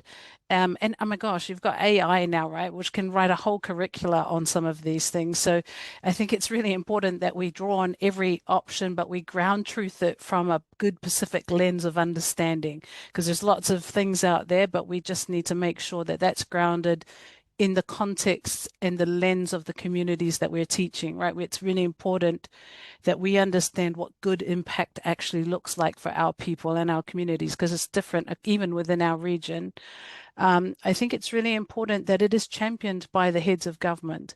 If children don't see, or public servants or teachers don't see that this is supported at the top level of government and in the national development plans, that we create the opportunity to empower our culture, our learnings, and the importance of the ocean and that space into our school systems, then it's going to take a lot longer to do that. So I think it's important to have champions at that ministerial level, at that leader level, and we have a cohort of leaders in this space. And so it is really about drawing the bow right from the bottom or the top through that network and ecosystem of support. And then I think we really need to empower our teachers, right? I mean, honestly, when I was a child, again, going back, teachers were looked up to as like the most noble of professions.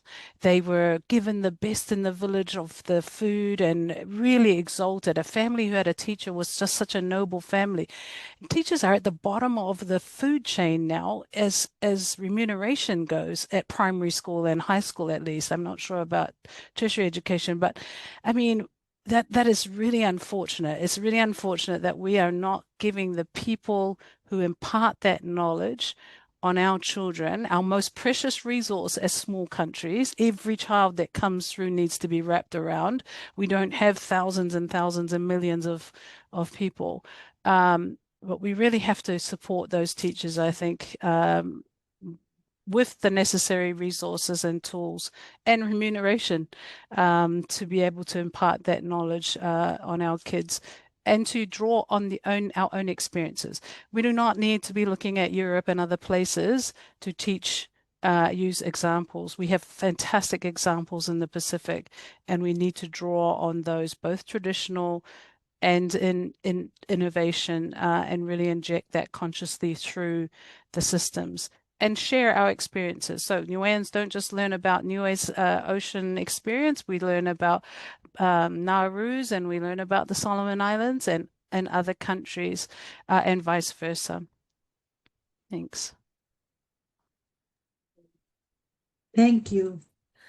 Eliki and Momoya, if you can just share from your experience how you think ocean literacy is taken to schools, very briefly, so that we can give some time to the audience to also ask the questions. Thank you for the question. I think on my part, this is really not my forte, but I really trust the system of our governments and their stewardship of their curriculum, because if we are doing it for climate change, I know that they should also be doing for ocean, for oceans. But at this stage, I really support Coral's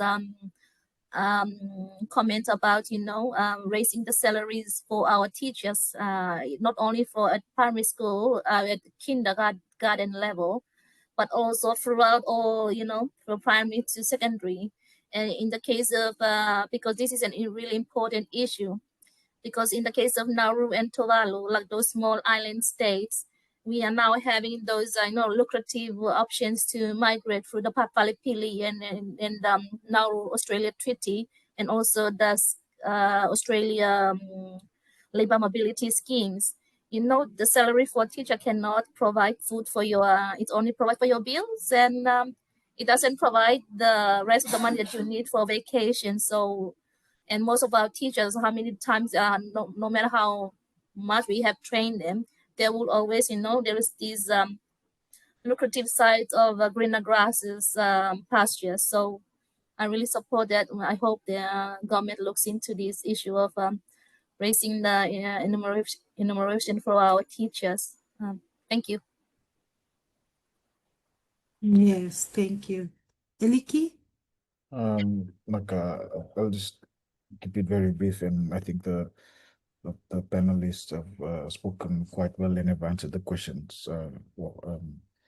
So I'll just like to say, maybe like I'll just try and be very practical. I guess it's important that the idea of ocean literacy gets threaded through our courses from primary schools and also secondary and even in tertiary education, or whether because everything is connected to the ocean, whether you're talking about whatever causes, regardless of what causes it is, at least some aspect of ocean literacy gets threaded through it.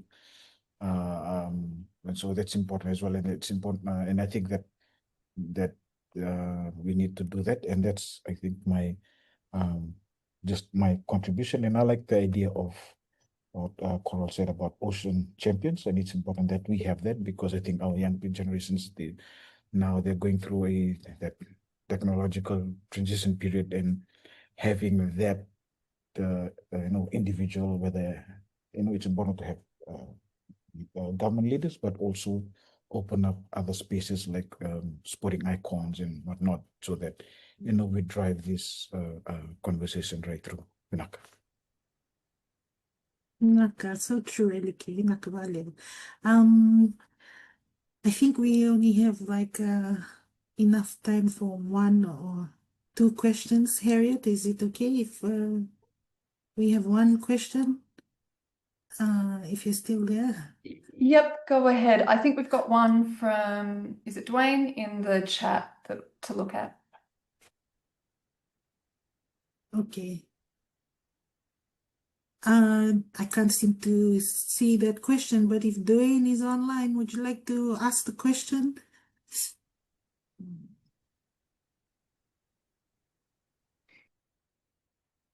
Yeah, I could. Sorry, can you hear me? Yes, we can hear you.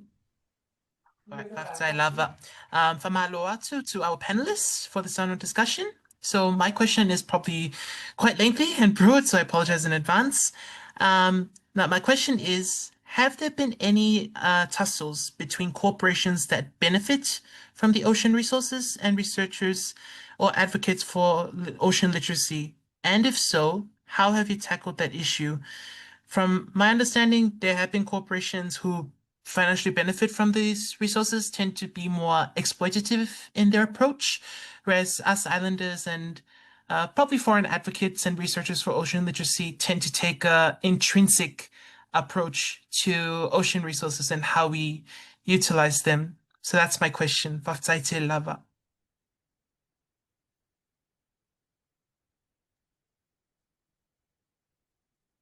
Over to the distinguished panelists, whoever would like to answer. Dwayne?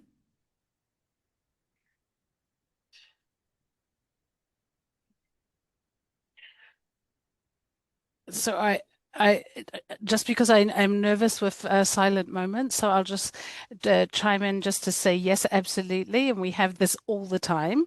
But again, it comes back to perspective, right? Everyone has a specific interest in the ocean, and they will try and educate and sway people towards understanding why that's important. And so it's always important for us, I think, in the general ocean literacy space is to give that perspective of, what are the implications of certain types of exploitative approaches, but what are the benefits?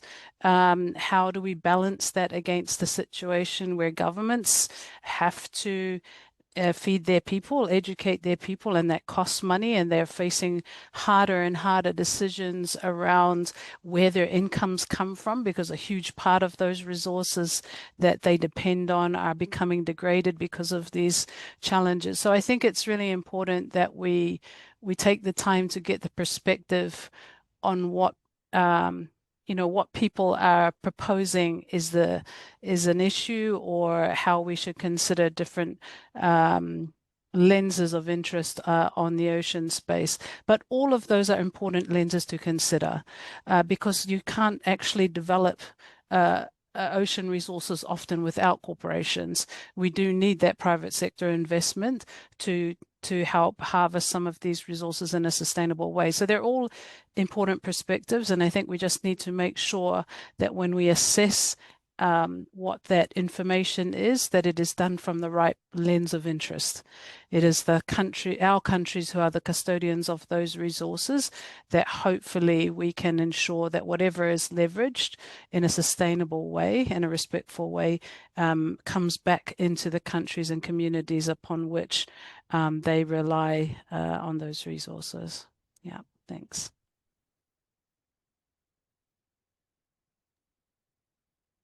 Thank you for that, Coral. I hope Coral has answered your question, Dwayne.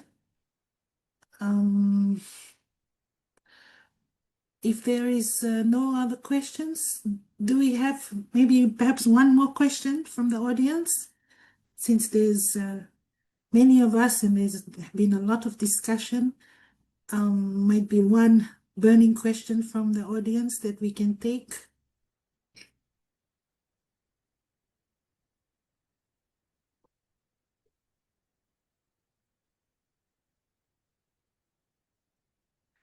If there is no more question, I would like to just ask our distinguished panel this evening if you have one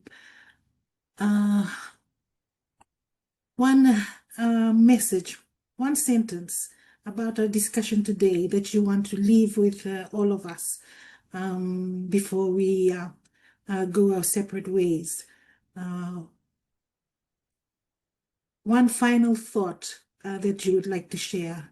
Perhaps I can start with Eliki, if you don't mind. Just one sentence, perhaps one sentence, and then we will close the session. Thank you, Lavinia. So just my one last sentence. I hope that this discussion does not end here, and it's a pathway to more. Because we've heard what the ministers have endorsed, and this is the opening of that, and I hope that we continue to have these conversations around ocean literacy. Maka. Naka Eliki. Momoya?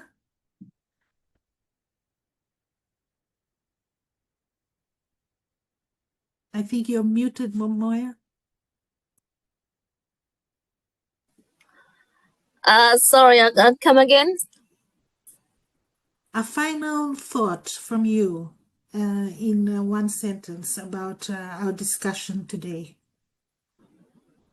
Oh, okay. Final thoughts from me here. I think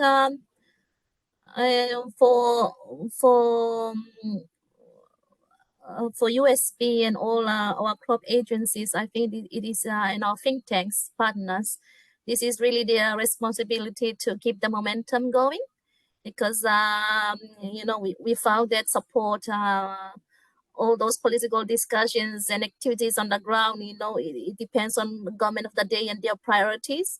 And I believe that's the role where our think tanks and our crop agencies, we always have to, keep the momentum going, reminding governments, planning, and keep on those kind of discussions to, keep on track, because sometimes government are too busy with running their own plan and activities, or even local communities who might not have that competence and resources to ensure that these conversations, ongoing. So yes, I think that's a contribution that I would like to make, and thank you so much, Fiona, for inviting me to the panel, and thank you to the audience for their patience, and of course our moderator, Inaka.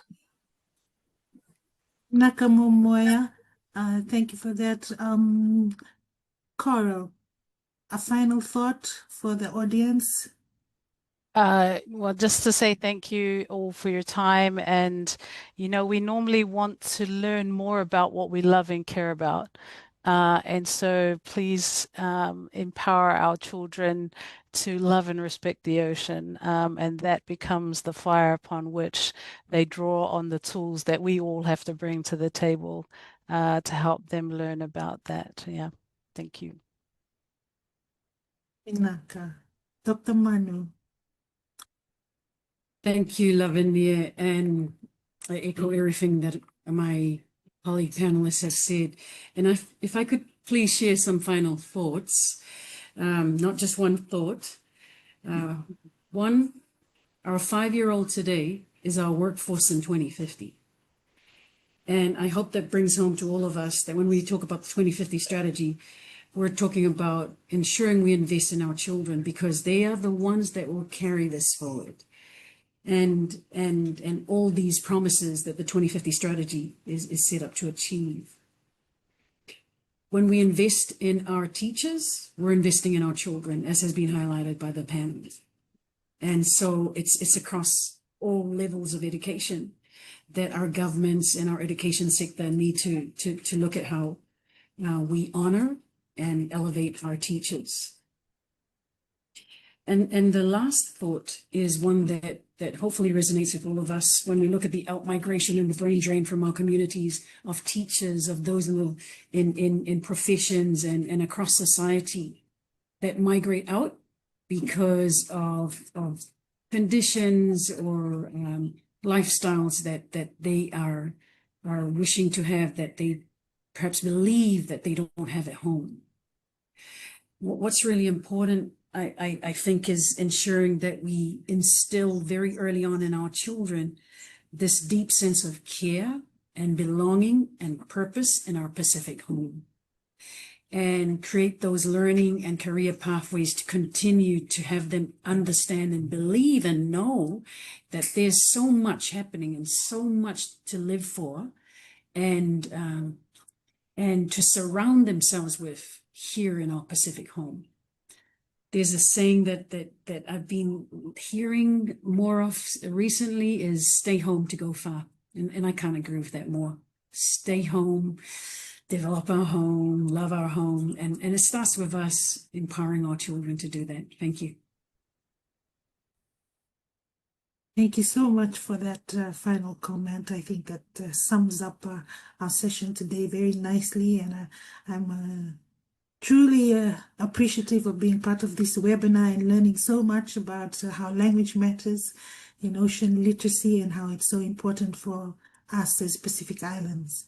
On that note, on behalf of the Linguistics Department here at USP and the audience online, I would like to express our sincere gratitude to our esteemed panelists who have taken time out from, of course, their very busy schedules to be with us here today and share their perspectives, their experiences on ocean literacy and how language matters in the Pacific.